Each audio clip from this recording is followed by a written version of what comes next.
All right, we're back with We Want Winners. Rod, as I thought about today's theme, in the back of my mind was the Mike Silver book that I keep talking about, because in the Mike Silver book where he covers Kyle, he covers Sean McVay, Mike McDaniel, both the LaFleur brothers. There's kind of a theme in that, not all of those teams are playing well at the same time. As Sean McVay is rising, the 49ers are falling off a little bit. As LaFleur and the Packers are struggling, it is at the feet of the 49ers. And so I'm listening back to this book and I'm thinking, okay, do we have a 2021 season where the Niners start off very average and poorly, and then they find it, and then they just catch fire and have a great second half? Or do we have a 2020 season where the expectation is that, they're going to be able to do stuff, but then injuries happen and they don't? And I thought this was a really good litmus test for how optimistic we should be about who this team really is. Now, you look at the NFC West, they could win a few games in a row and totally be fine. There's Arizona 6-4, everyone else is 5-5.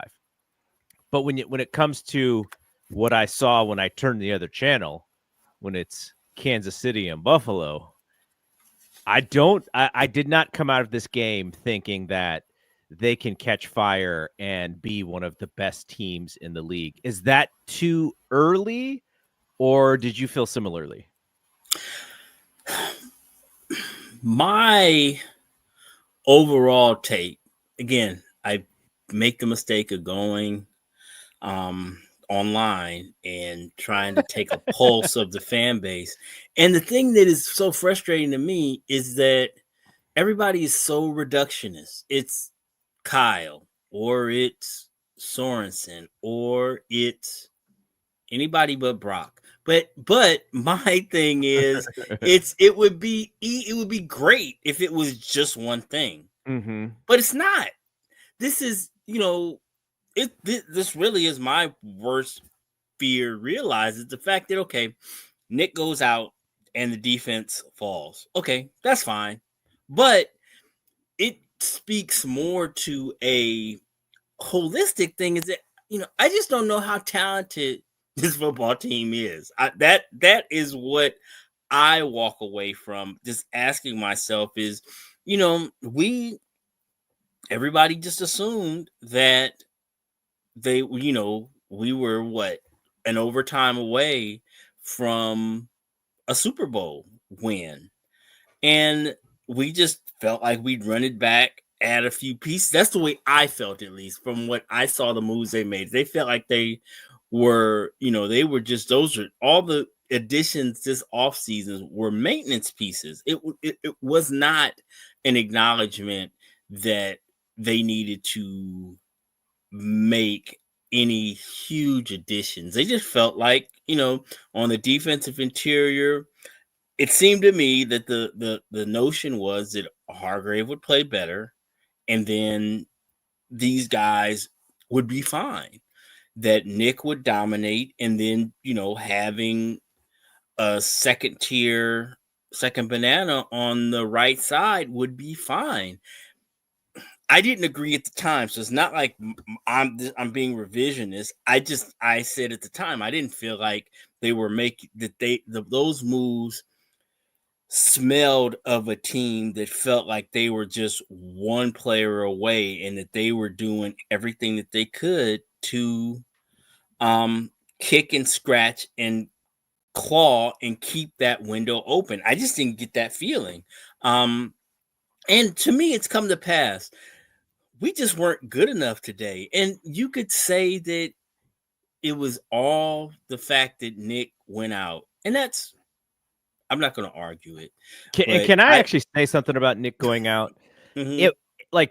He actually did play well. I was watching him. He looked so much better than he did last week. Right when he came out, it was almost as if Seattle's offensive coordinator was like, finally we can do stuff now. They started dialing up creative screens. Like they didn't have to worry about, getting to 2 Mississippi and letting the ball go. They were like, okay, we believe that we can actually do this. Now, Leonard Floyd did get a sack. So there was who got it? Who also got a sack? Someone on the defensive line got a sack.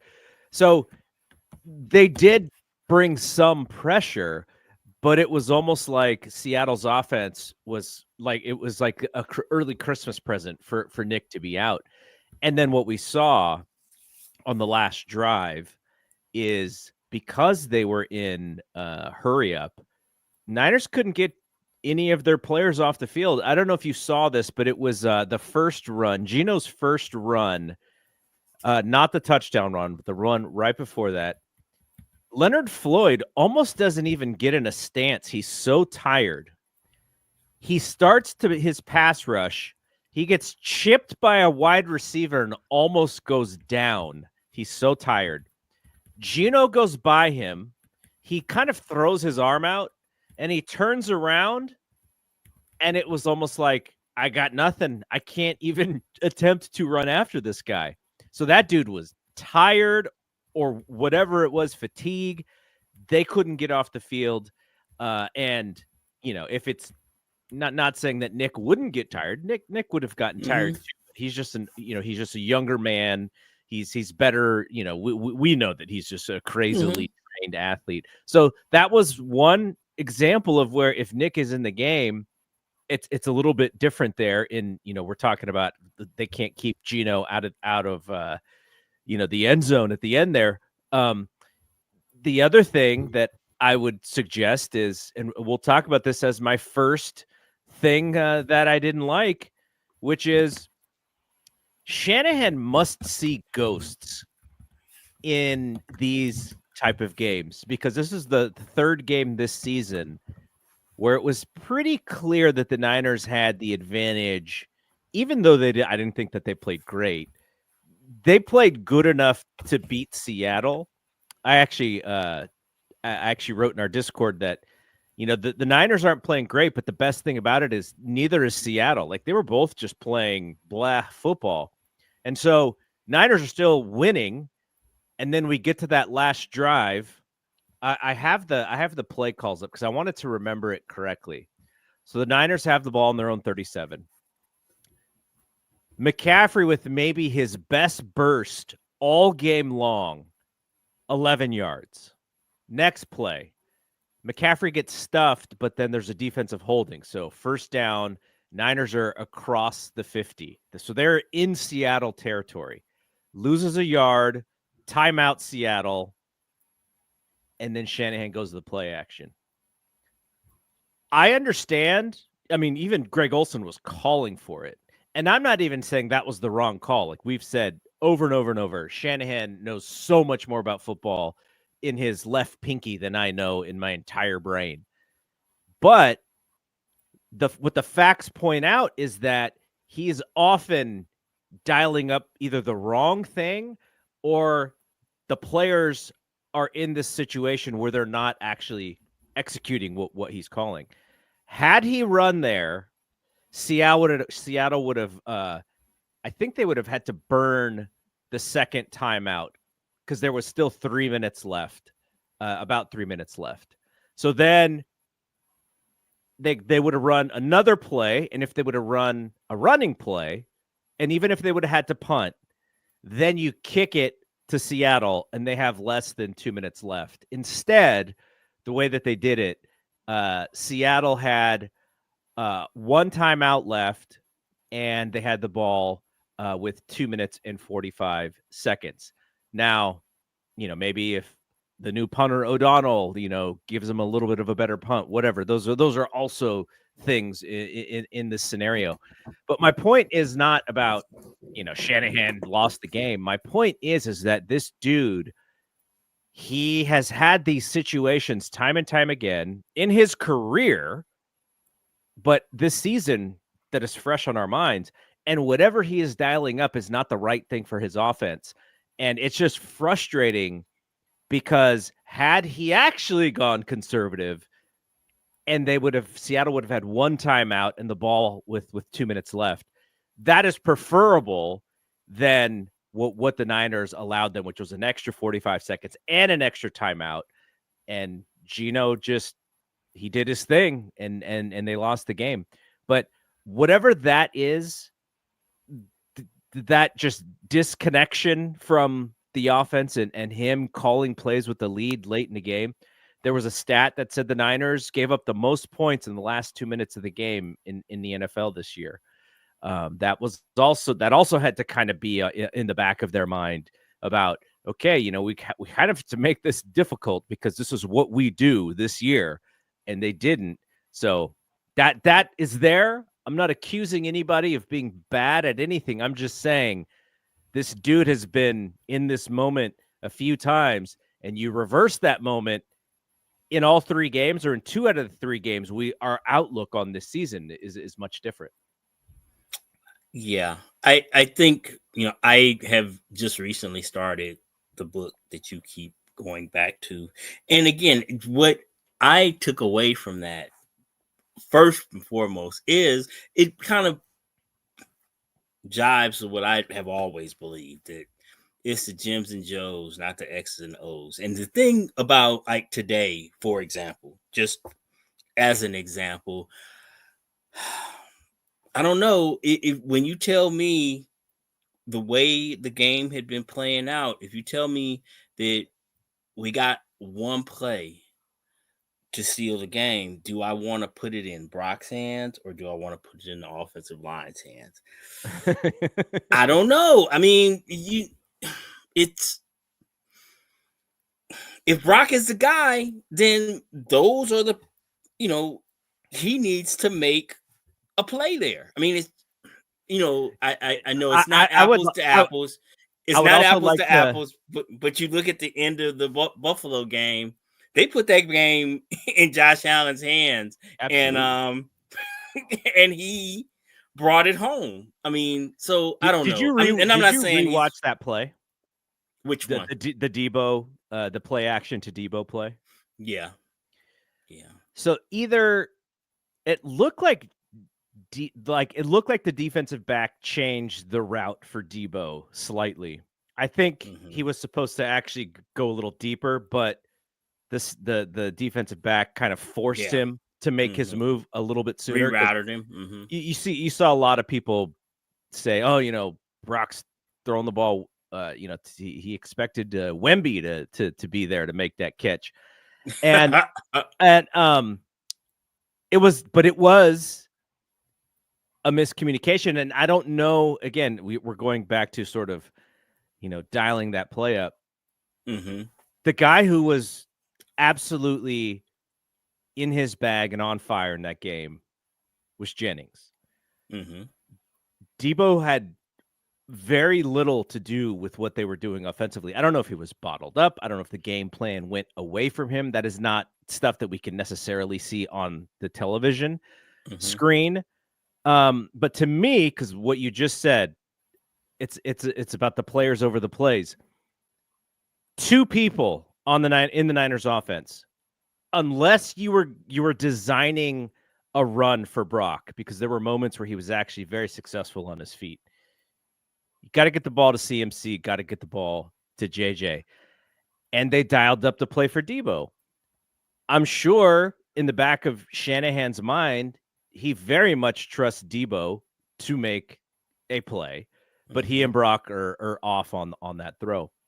What's interesting is in that book that we're talking about, we always hear the story that Shanahan picked on Ayuk in his rookie year, and really was hard on Ayuk, to be a professional.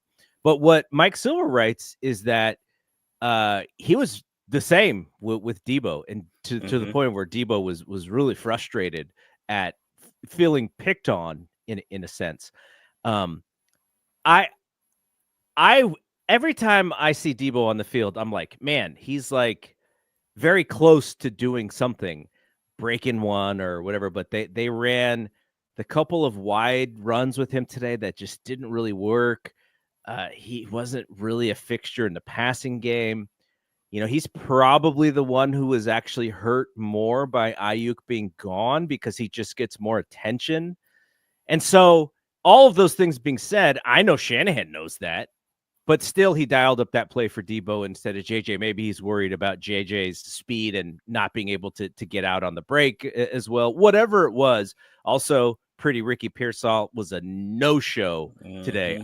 I saw him on the field like one time, I think. So the offense is sputtering. He makes a decision. That was the play call. It's almost like he's just befuddled in these moments about what the right thing is. And some of that is on your quarterback. Some of that is on the play call too, though. I was kind of frustrated when I saw what the design was because I was like, man, Debo has not done anything all day long. And maybe he saw something that said, if we just do this correctly, Debo could take it to the house. And I'm sure that was part of the algorithm there. But yeah, just that was frustrating to me because in the back of my mind, I was doing the math problem, which was run, 2-minute warning, Gino, 1 timeout. It makes it so much harder because you're the team that is actually playing with the lead, knowing that they can't even tie with a field goal. I think that was the moment to play conservatively, but that's just often not Shanahan's game. Well, it'll be interesting to watch the all 22 on that play specifically to see what they did to CMC and what they did to Jennings, because depending on how they defense them, maybe Shanahan thought or Brock thought that was the place to go.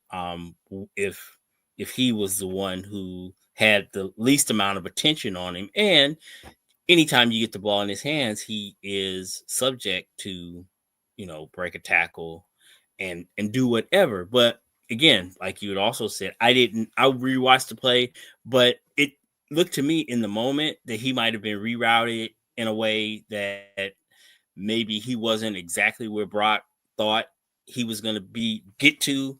So I don't know. It'll be interesting to rewatch that. But yeah, it's all of it is just really frustrating because it was one of those deals where the foreboding was uncanny, because when they don't make it there, it's like, here we go yet again. And this time, it was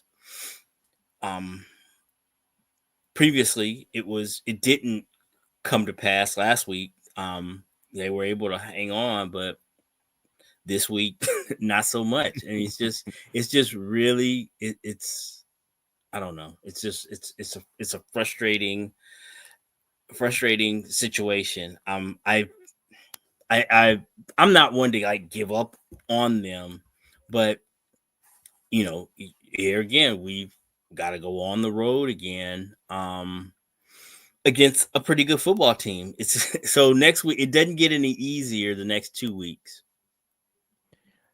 They have they play 2 out of the top 3 teams to end the season in Buffalo in 2 weeks, and then the Lions to end the season.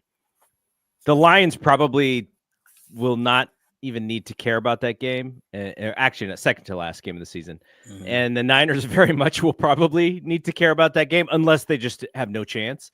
So that will be interesting. I don't know if that will be actually a great test to see who's better, but sneakily, in the title game matchup. Sneakily, that last game of the season could be for the playoffs. 49ers Cardinals you're talking about. Yep, absolutely. Which is ridiculous to me to even fathom, because I didn't think the Cardinals would be very good, honestly. And there's still time for them to falter, but right now they are the class of the division. What else was on your list of things that you did not like out there watching? Let's see. Let's get there. Again, it's like the same old. The red zone inefficiency, cropped its ugly head again. And, I was foolish, like many of us were, who just thought that Christian would come back and all, that would put deodorant on all of those issues. And it just, it's just a recurring theme. It's just, I don't, I guess I'm not smart enough to just look at it and maybe it's just not just one thing as the reason why we aren't effective there this season in a way that, we've gone from like literally the top of the league to the bottom of the league in that category. And that, that's why it was easy. The reductionist way of looking at it was, well, the only difference between this year and last year is Christian, which is not true. BA not being there has to be, as Olsen pointed out during the game, which I hadn't really thought about, but BA kind of being, if you look at everybody's role in the offense, BA being like the man beater, opened up everybody else to kind of do their thing in zone coverage. And it just, they have just been missing that. And then today, specifically with George not being there, I think that was the big thing for me was no that's George. obviously huge. Yeah. Not only just as a red zone threat, because he's probably the best red zone threat in the passing game right now. He and Purdy have been, the best out of what we've seen. The other thing was that offense was sleepy. And I know watching George all these years, he would not have stood for that. He would have tried to, he would have fired them up in one way. And just to kind of add to your point, which is we get the interception at the beginning of the second half, and the fans are ready. If the Niners score a touchdown, these fans are ready to just explode, because what that interception tells the fans is that, okay, like that first half, like just throw it away. Like they're coming out as a different team, and they go backwards. Penalties, just whatever those plays were, Brock's incompletions, and then they got to kick a field goal. And that right there kind of told the Seahawks, like, okay, we're good. We're still good. Because I'm sure that Gino was like, oh, my God, here we go. I just gave them all the momentum in the world, and they could not take it. And I feel like, that's where you miss a George, because Brock didn't really have any outlets, though. This was an interesting thing, and this is why I like the Greg Olsen team way better than that Tom Brady team. Olsen is willing to point out things that maybe Brock Purdy is not doing in a very sort of teaching way, not in a critical way. I'm Tom Brady and, this little shit who got drafted in the 7th round. I don't want his story to be better than mine kind of way. And he pointed out that there were moments when Brock decided to run that had he just thrown it to Christian, you actually have a better opportunity to break a play. Now, Brock, I started calling him YOLO Brock today, because I was like, this dude is like being really confident in his ability to get out of the pocket, and he's not sliding. He's doing a lot of diving. And I'm just like, man, one hit to the lower back, and could be, talk about the season, that could be the season. But I liked what Olsen said, because I was thinking the same thing. Like, wait a second, we just added the most valuable dual back in the league, whose main strength over JP is that he can actually catch the ball in the backfield. And they didn't take advantage of it in those moments. And Brock kind of was running with his head down, almost like, I can pick up these yards, kind of Mahomes-ish in a sense, but Mahomes uses a lot more decoys to set up that run, whereas Brock looked like he wanted to be the running back out there. And and this is no shade at Brock, because he picked up some tough yards, including that first touchdown where he dove at the pylon. Like, that's just football. That dude is playing football. But at the same time, I would rather have the ball in CMC's hands, with opportunity and space, than Brock's. Like that, anybody would. That's what Shanahan wants too. So that is something to look at. I wonder if they're going to make it a point for Brock to kind of pull up in those moments and be like, oh yeah, I have this guy here. I don't have to do this by myself. Yeah, it was very fortuitous for Olsen to mention it. I don't know if that's why he mentioned it, but the play where he mentions it, it was right there. He runs, and Christian, when you look downfield, he's like right there with nobody anywhere near him. And if there's one thing we know about Christian, is he is very adept at making people miss and turning 5 yards into 15. So just get him the ball. He's gonna be far more effective at making a play. No shade on Brock, but if you had a choice between CMC or Brock to go out and make a play, I mean, that's an easy call. Just get him the ball, and it just makes, like we said in the offseason, he's a cheat code in that way for Brock. He can just get him the ball, and good things are bound to happen. If the play is bad, if you just check it to him, he can make it a good play. He can make a good play a great play.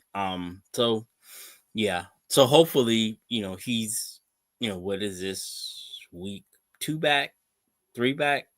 I lose track, but Second week maybe back, yeah, second week, yeah. So maybe he's just getting comfortable again with because for the first 8 games that wasn't a option.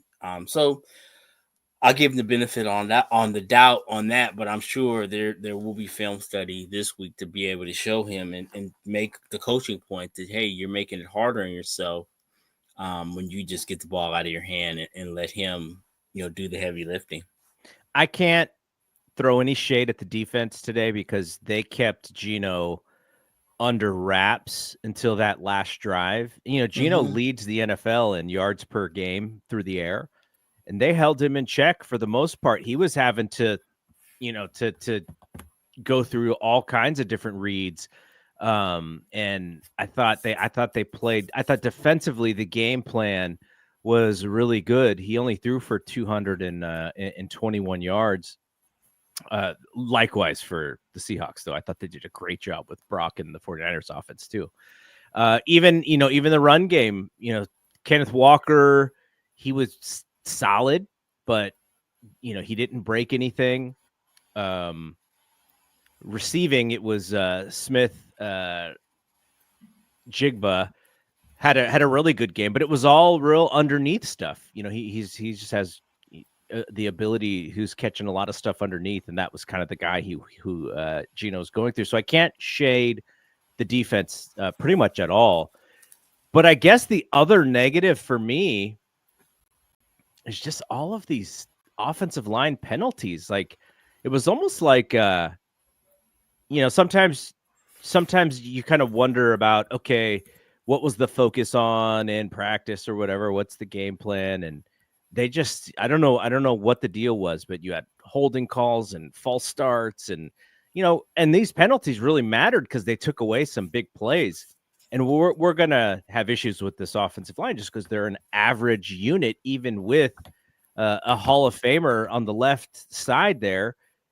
When you have McKivitz and folks, and he gave up a pretty bad sack in the game as well. But, Brendel, like, these guys are just, not only are they probably some of the reason why Purdy has to sneak out, or that he feels he has to sneak out, but then you add these penalties on top of it. And I can't imagine that they had good grades today from the people who do that stuff.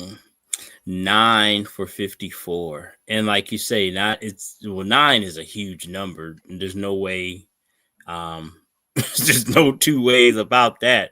But it just seemed like they were all just very inopportune as well. And then just dumb ones, like the one where they called it on Trent, but like Olsen showed it was, both. I believe I forget who the second receiver was, but and Pearsall, Pretty Ricky they were lined up in the backfield. So Yeah, Trent was uncovered. So I right. mean those formation penalties are just dumb. I mean there's really no, especially with wide receivers, when all you have to do is ask the line judge and he'll tell you, where if you need to move up or not. It's just those are just attention to detail errors that are just frustrating at this point in the season. Yeah, So it's yeah. stuff that if they were, if they were cooking with grease, that's just stuff that wouldn't happen. And that is also another thing that tells you that they're not all in sync is the silly penalties like that. Um, everything, when you put it all together, when you put the soup together, it just tells you like, yeah, they're not elite at any Mm-mm. way through 11 weeks so far. And that is the pill that we have to swallow. Was there anything else negative on your end? Um well, no, well there was, but it was more not it was not so much a negative, but we covered it exactly how I would have hoped we would when it came to Kyle's play calling. I'm again, I hesitate to criticize it, but it did seem a bit conservative. And why was it conservative? I don't know what he was seeing. I don't know what he's seeing in the defense. I don't know what he was seeing in his guys and their ability to execute anything. Because that's, anytime anybody's criticizing this play call, that's the first thing I tend to lean to is, I mean, okay, it's a conservative call.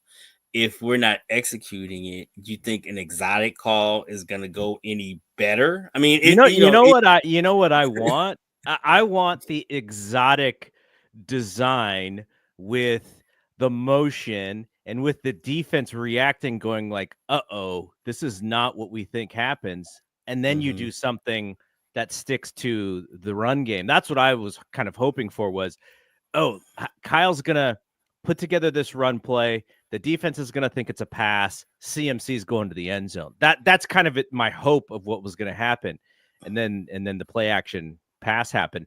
In the book, as you'll get to it, they talk about the Falcons and the Patriots Super Bowl. And there's a quote where Shanahan says something like, F it. Like, that's just his mentality when it comes to moments like that. Like, if he sees something that he believes he can take advantage of, he is usually going to attack it rather than go, okay, we have to pull this back just for the chance that we can't execute it. Like, he always believes in like sort of the F it idea if he feels that they have an advantage. And so that's why I was trying to give him the benefit of the doubt there. Maybe he saw something with Mhm. that play where he was like, all Debo's got to do is catch this and he's going to score. We And can hit it. Mhm. yeah, and Debo gets thrown off of that route a little bit. Brock's throw is high; they can't execute. So, it. I you're not going to get much out of him in these press Mm-mm. conferences. And I he's know not gonna throw them under the bus. So he said he's got to be very frustrated. He is a bad loser. To an extent, all these football coaches are bad Mhm. because they know that it could be their job at any point. And they're asking him questions about, like, Tim Kawakami and others were just kind of asking him about, why didn't this work? Why didn't that work? And his answer is kind of a non-answer. It just didn't work because it didn't work. And that's kind of how he does Mhm. that. But I would, I would like to be a fly on the wall of that tape watching the next day on certain Right. plays to see, like, okay, whose fault really was this? Because Yeah. he also has a reputation of being very honest with his criticism with Mhm. certain players, and so that would be but again, we can only see what we can see on TV, and Yeah. we can only And glean the what he's going to answer. and and the podium is not the place for that type of honesty, honestly. You deal with that in the meetings, and I have no doubt that, he doesn't sugarcoat it or pull punches there, with who is responsible. And he has done it. He has done it in the past, on the podium. Brock just missed that throw, or whatever. He just doesn't, and I can only assume that those are players that when he does that, he has established a rapport with them, that he's not going to damage their relationship by calling it as it is and saying, this is what it is. It seems like, in a way, somebody like Brock is more open to that kind Mhm. of All right, let's switch gears to the things that we liked, criticism. To and I'll go first here. say somebody Things. like Jimmy. Jimmy is the kind of guy who All right, JJ. I thought JJ was awesome. The thing about Juwan yeah. Jennings, he's not gonna be the breakaway. He's not gonna make that catch and go. He's just not fast enough. There, but they needed a third down. They needed a third down conversion, and they threw to him short of those sticks. And he looked like Derrick Henry running through the defense to get that first Mhm. down. That's just toughness. That's just grown man strength. All those things that you really like about JJ. He was the best pass catcher when Brock threw the ball in his space. You're like, he's gonna they're cooking. He's got it. And I just thought he played awesome. Like he has had a terrific season. He got hurt, missed a couple games with injury, but when he's been on the field, man, he has been an excellent player, and I just love watching him play this year. Yeah, he is tough. 'Cause like you say, on that third down, he was like 4 yards away from the sticks, and he just dragged everybody with him to get that first down. Just a monster play. And and then however you want to talk about it, the volume, he, what was it, 10 catches? It's ridiculous, just ridiculous numbers. And anytime we needed him to make a play, um, he did. I mean, it's just he's just playing off the charts. He's been hurt some, so hasn't been out there. Yeah, 10 or 12 targets. I mean, just great.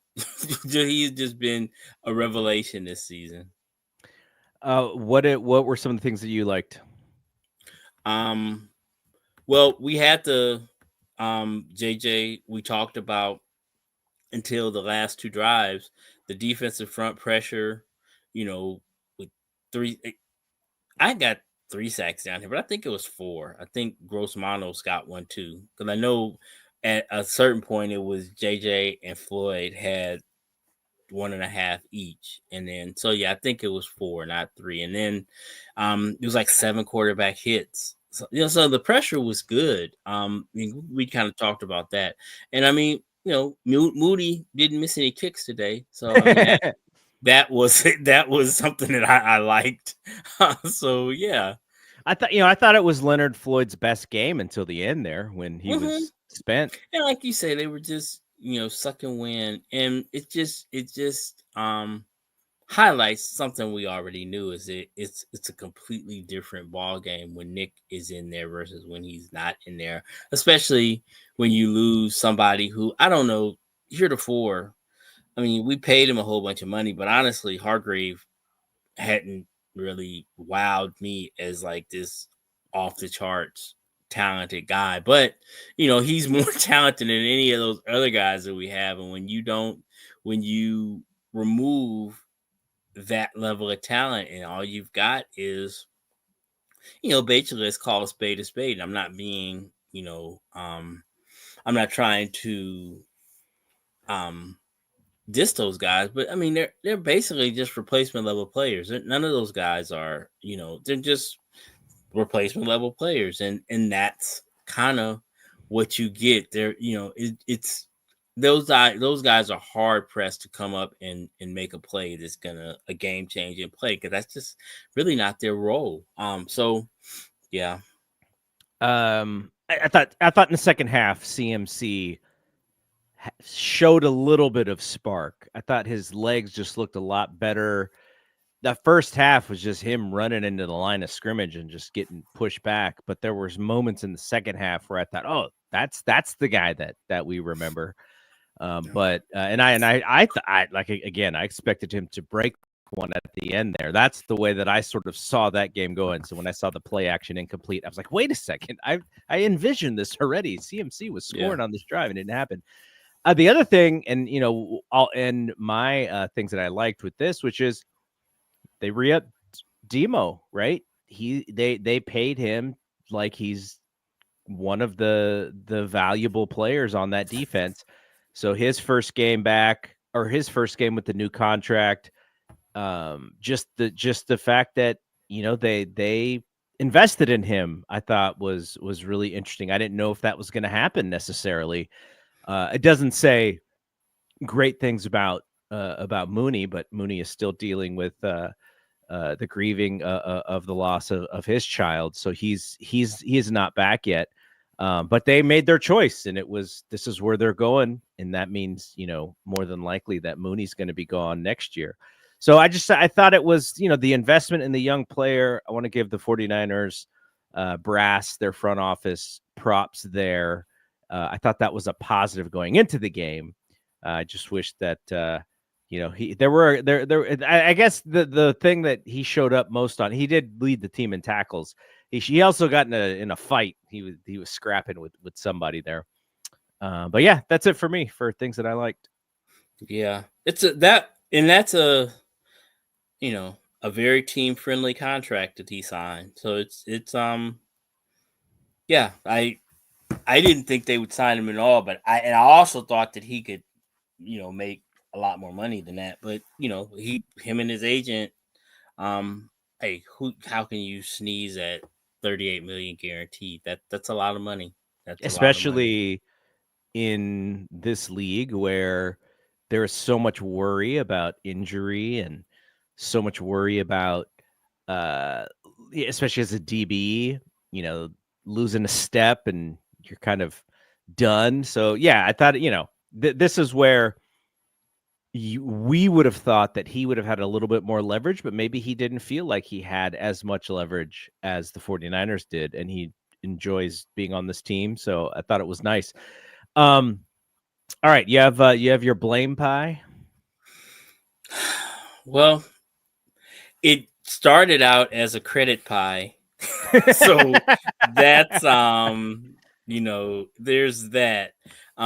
So, and I didn't change it. So what I had was the defense was 50%, just remaining competitive, and the pressure and the interception, and they really kind of had Geno locked up until his numbers really. It's the last two drives that are really, when you look at his numbers.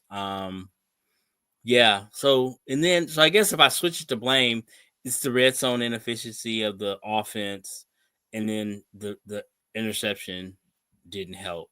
So yeah, I didn't change it. I didn't notice it until actually just right now that it was more credit pie than blame pie. The Brock threw the one pick, which was there are some games where he tries to throw things into tight windows and they get tipped up and picked off like that. And there was another one that he threw that I was like, come on, dude. Like you already touched the stove and you learned that it was hot already. Let's not do that again. He didn't, I thought he played sort of what Seattle was going to give him, but he did not play outside of that. He did not break through in any way. Everything was in front of us, in front of him. He didn't bust anything. And I think some of that was Kittle. If Kittle was there would have been some opportunities. So he just kind of did his. It was almost like his whole thing was just not to screw the game up, rather than there were opportunities for them to take advantage. But yeah, so I guess I wanted to mention a couple things. So the injuries we talked about, Bosa. It sounds like it's an oblique, and the crazy thing is it's on the other side of the original hip pointer. So he's dealing with. He was dealing with the oblique last week, and then this week, I'm sure he was still probably dealing with that to some extent, but he believes maybe he overcompensated and he's got an oblique thing. He's got an oblique thing on the other side. And when they talked to him after the game, he didn't make it seem like this was going to be an easy one to deal with. So if the Niners have to handle Green Bay and Buffalo without Bosa, that might be hammer time. Yeah, that's going to be tough.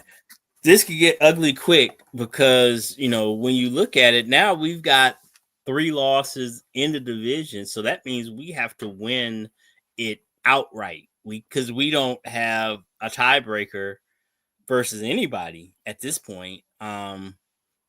Yeah, so I mean, we still got 2 other division games left, so I guess theoretically that could change, based on the other matchups in the round robin. But yeah, it's not good. And what Seattle? So the other 3 teams are now, we're all 5-5, but then Seattle, Arizona is only a game clear of us. So I mean, this is not dire by any means. I mean, it's still, the division is still in play, but like you said there, you start, if losses start really racking up, I mean, it could get away from us, fairly quickly. So Yeah. it's concerning. What happened to money making Mitch? I had no idea he was even hurt. I didn't until they signed that guy to the practice squad. I didn't know until that reporting came out that there was anything wrong. And then clearly he's missing games, so that's not, because this guy, I mean, I guess, he did as well as you'd expect for somebody who was on the street. So yeah, that's very concerning, because we need all the edges we can get. Yeah, I don't know about JP returning kicks either. Man, he fumbles that. So there was a kickoff. He misses the catch, but in missing it, it's not like the ball just fell down and he just sat on it. Instead, it kicked forward, and there was a Seattle special teams player who looked like he was just going to grab it. And it was going to be Seattle ball, and then JP slapped the ball out of bounds. And then Matt Barrows, with his dry wit, said that was one of the best kickoff returns of the season for the 49ers. Oh man, it was. It's just every week is something with the special teams. Yeah, I saw that Cowing is hurt. I don't know what happened. Concussion. It was a concussion. So he returns the kickoff, and he got tangled up, and he was very slow to get up. And then this was right before the end of the first half. And then after the first half was over, the report came in that it was a concussion. Okay. All right, let's get to it. Coach Singh, player of the game. I want winners. I want people that want to win. Can you imagine how mad Mike Singletary would have been if he was coaching this game?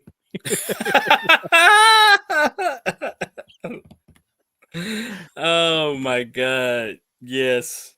Well, in keeping with this season's pattern, the player of the game was easy. I can't remember any week this season that was like nip and tuck, or that gave us, like last season, I feel like we had 2 or 3 weeks at least where it could have been multiple players. And I think actually me and you, diverged a couple times on Yeah. who our guy was, but Yeah. obviously today was easy. It was JJ. I mean, he was, as Greg Olson pointed out, he was probably the best player on the field today, on either team, and he was just dynamic. So yeah, he's definitely the Coach Singh player of the week. Yeah. Just and he got the contract, or actually no, they picked up his option. Is that what it was? Like, what was his contract situation? Yeah, they didn't pick up the option, but so they ended up just signing him to a 2-year deal, which was basically just a little under what that tender amount was of $4 million. And like I've been saying in the group chat or on Facebook, which people love to hate, is you gonna hate JJ at the end of this season, buddy, because yesterday's prices are not Yeah. today's prices. Yeah. $4 million is not gonna get it done for him next season. I'm sorry. He has, outside of the games he's missed, he has showed up and showed out every week, just about. I mean, I guess maybe last week coming back off the injury, not so much, but I mean, he's had at least two really huge games, because I would categorize this one on the level of the Rams game. It was just he was just everywhere.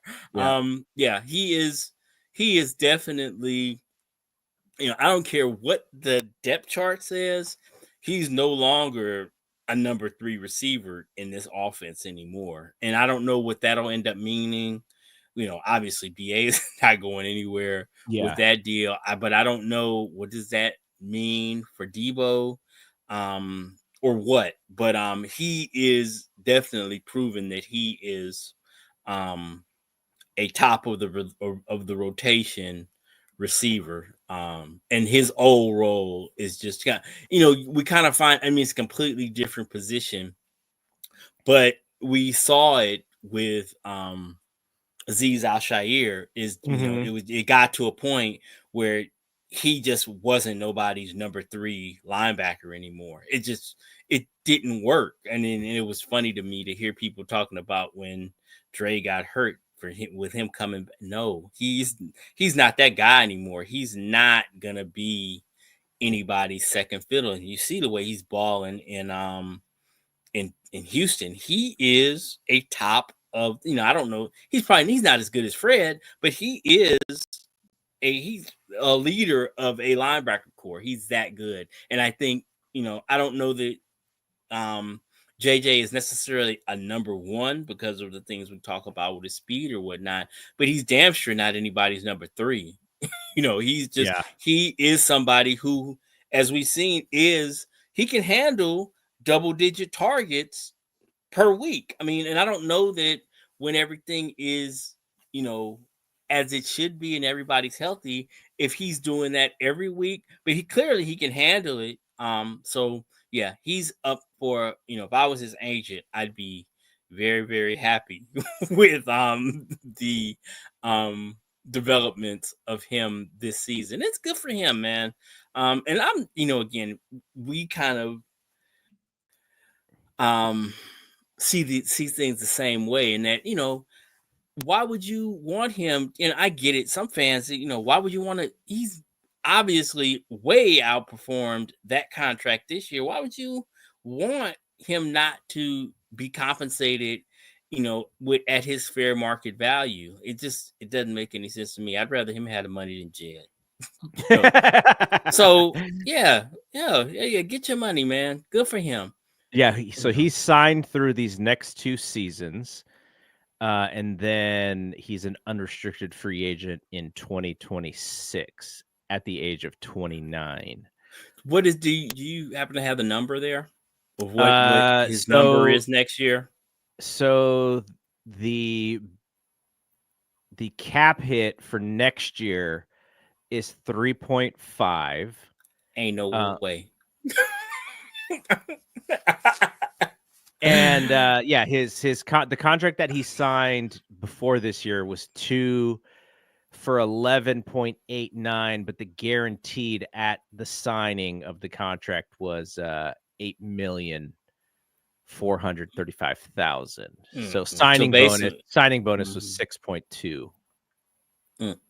That's again, I could be completely wrong, as I was on the Demo Simon. I can't see a world where he plays for 3.8 next year.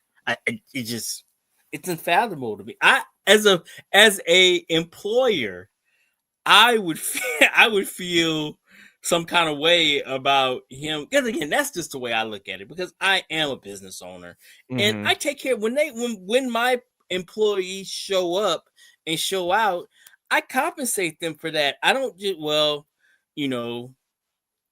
it's $20 an hour and that's just what it is. I mean, regardless of, we had somebody quit and now you're doing both of you guys' job. Well, you're contracted at $20 an hour and that's just what it's going to be. I'm just going to get 2 jobs out of you for that $20.